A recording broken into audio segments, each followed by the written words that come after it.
तो हम सभी एक दूसरों को देखकर यह सोचते हैं कि हमसे सुखी तो वह है, उसके पास तो घर है, परिवार है, वो कितना खुश है, और मेरे पास तो सिर्फ और सिर्फ दुख है। आखिर असल जिंदगी में सुखी कौन है? आइए इसे एक छोटी सी कहानी के माध्यम से समझते हैं। नमस्कार दोस्तों, बोधि थिंक्स पाए यूट्यूब चैनल में आपका दिल से स्वागत है। बहुत समय पहले की बात है, एक बार एक भिखारी गांव में भीख मांगने के लिए जाता है। भिखारी भीख मांगते मांगते एक किसान के दरवाजे पर पहुंचता है।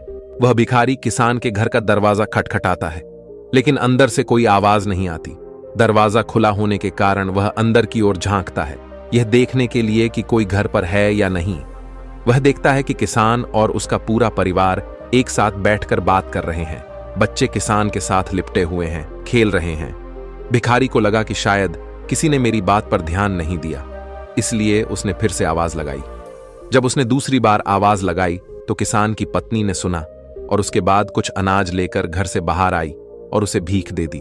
उसके बाद वह भिखारी वहां से चला गया और कुछ आगे चलकर वह यह सोचने लगा कि कितना खुशहाल परिवार है, कितने सुखी हैं, और वे बच्चे पिता के साथ खेल रहे हैं। सब कुछ देखकर कितना अच्छा लग रहा था। काश मेरा भी परिवार होता। किसान का परिवार कितना खुश है, और एक मुझे देखो, दिन भर भीख मांगना पड़ता है, फिर घर आकर खुद से खाना बनाना पड़ता है, और मुझे कितनी परेशानी होती है। इसके बाद वह भिखारी अपने रास्ते निकल गया और किसान के परिवार ने खाना खाया। और खाना खाने के बाद किसान अपनी पत्नी को कहने लगा कि घर खर्च के लिए पैसे नहीं हैं, बड़ी परेशानी है। साहूकार से 1000 उधार लेना पड़ेगा, पता नहीं वह देगा या नहीं। किसान की पत्नी ने उसे धैर्य रखने के लिए कहा और बोली, आप जाओ, आपको साहूकार पैसे दे देगा। किसान गांव में एक सेठ के पास गया जिसके पास कपड़े की दुकान थी। वह ब्याज पर लोगों को पैसा देता था। किसान ने सेठ से 1000 मांगे, और जब सेठ किसान को पैसा दे रहा था तो उसने देखा कि वहां पैसों का हिसाब लगा हुआ है। किसान जब वहां से निकला तो वह सोच रहा था कि साहूकार कितना खुश है। मैं कहां 500 या 1000 के लिए घबरा रहा हूं, परेशान हो रहा हूं, और इस सेठ के पास 20,000 30,000 का हिसाब चल रहा है। किसान यह सोचते सोचते घर चला गया। सेठ की गांव में छोटी सी कपड़े की दुकान थी। गांव में कपड़े लाने के लिए उसे शहर जाना पड़ता था। वह शहर के एक बड़े दुकान से कपड़ा लाता था। अगले दिन वह सेठ शहर पहुंचा और वहां जो बड़े दुकान के सेठ जी थे उनसे मुलाकात की और उनसे सेठ से कहा कि कपड़ा खरीदना है। बड़े सेठ के पास उसका एक कर्मचारी संदेश आ रहा था कि 1 लाख का फायदा हो गया, 2 लाख का फायदा हो गया, कोलकाता में माल पहुंच गया है, मुंबई में हो गया। ये सब उसको वहां देखने को मिला। जब गांव का सेठ वहां से निकला, अपने आप को इस गांव का सबसे बड़ा सेठ मानकर बैठे हैं और 5000 10,000 में खेल रहे हैं। यहां तो लाखों का फायदा हो रहा है। ये सोचते सोचते वह सेठ कपड़े लेकर अपने गांव के लिए रवाना हो गया। इसके बाद बड़े सेठ शहर वाला सेठ के पास उनका नौकर आया और बोला, एक उतार आया है मालिक, 7 लाख का घाटा हो गया है। सेठ जी का दिमाग ठनक गया। तभी दूसरा नौकर आया और बोला, आज आपको दावत में जाना है। अपने जो राय बहादुर साहब हैं उनके यहां दावत है, लॉर्ड साहब आने वाले हैं, आप तैयार हो जाइए, हमने मोटर गाड़ी लगा दी है। सेठ जी दुखी मन से तैयार हुए और गाड़ी में बैठ गए, और कुछ देर के बाद सेठ जी राय बहादुर के घर पहुंच गए। वहां दावत सजी हुई थी, बड़े बड़े सेठ आए हुए थे। सेठ जी के लिए तो बैठने तक की जगह नहीं थी, जैसे तैसे इनको कुर्सी मिली। उसके बाद सेठ जी देखने लगे कि कमिश्नर आ रहा है, कलेक्टर आ रहा है, बड़े बड़े अधिकारी साहब आकर मिल रहे हैं। ये सब नजारा देखकर सेठ जी सोचने लगे कि कहां मैं अपने आप को सेठ मान कर बैठा हूं और कितना खुश हो रहा हूं। सबसे ज्यादा तो सुखी ये हैं, इनके पास बड़े बड़े अधिकारी आते हैं, चाय पीते हैं, हाथ मिलाते हैं, जलवा तो इनका है। इसके बाद सेठ जी राय बहादुर से मिले और उन्हें तोहफा दिया, खाना खाया और अपने घर के लिए रवाना हो गए। राय बहादुर साहब के यहां दावत खत्म हो चुकी थी और इनका सर दर्द होने लगा, क्योंकि इन्हें दिन भर से चिंता थी कि दावत कैसी होगी। जाकर कमरे में लेट गए। नौकर आकर इनकी सेवा करने लगे। जब सर दर्द बढ़ गया तो डॉक्टर बुलाया गया। तभी राय बहादुर साहब के पास एक संदेश आया जिससे मालूम चला कि व्यापार में घाटा हो गया है। अब उनका सर दर्द और भी बढ़ गया। राय बहादुर ने अपने नौकरों से कहा, क्या जिंदगी है, बड़े बड़े अधिकारी को चाय पिलानी पड़ती है, पार्टी रखनी पड़ती है, वह सब करते हैं, इसीलिए हमें भी दावत रखनी पड़ती है, वरना कौन इतना सरदर्द मोल ले। तभी उन्होंने देखा कि खिड़की से एक भिखारी जा रहा था जो अपने हाथ में डंडा लेकर गाना गा रहा था।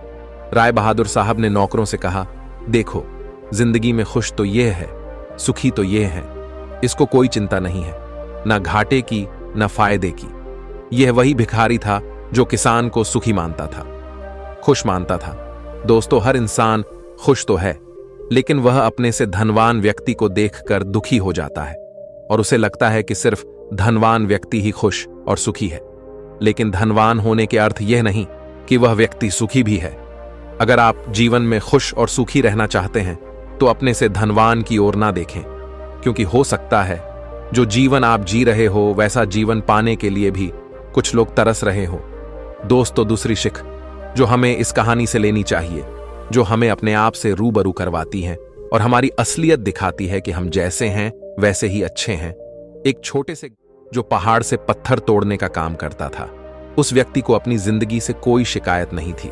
पूरे मेहनत और लगन से दिन भर काम करता और शाम को काम खत्म होने के बाद जो भी पैसा मिलता उसे लेकर अपने घर आता और अपने परिवार वालों के साथ कुछ समय व्यतीत करता था और फिर चैन से सो जाता था।